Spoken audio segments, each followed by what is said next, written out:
Face à la dégradation persistante de la situation sécuritaire, le gouvernement malien a annoncé mercredi 18 juin 2025 la création d'un commandement des opérations spéciales.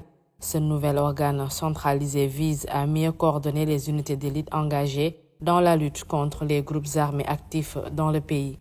Présenté en Conseil des ministres par le ministre de la Défense, le projet de loi entérine une réorganisation structurelle majeure de l'armée malienne. Jusqu'ici éparpillées, 4 unités spéciales, un bataillon des forces spéciales, une force antiterroriste, une unité d'intervention aérienne et un groupement de reconnaissance seront désormais placés sous une même autorité. Le commandement des opérations spéciales, un centre dédié à la planification et à la conduite des opérations, complétera ce dispositif.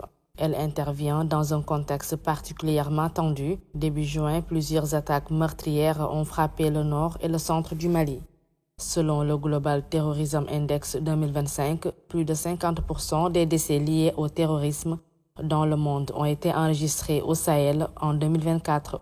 Le Mali a comptabilisé à lui seul environ 1532 morts, un chiffre en hausse inquiétante. Les autorités maliennes misent sur le commandement des opérations spéciales pour renforcer leur réactivité et leur efficacité sur le terrain.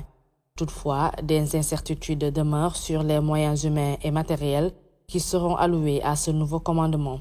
Depuis le départ des forces françaises et le renforcement des liens avec la Russie, la stratégie de sécurité du Mali repose sur une logique de souveraineté renforcée, souvent critiquée pour son manque de transparence.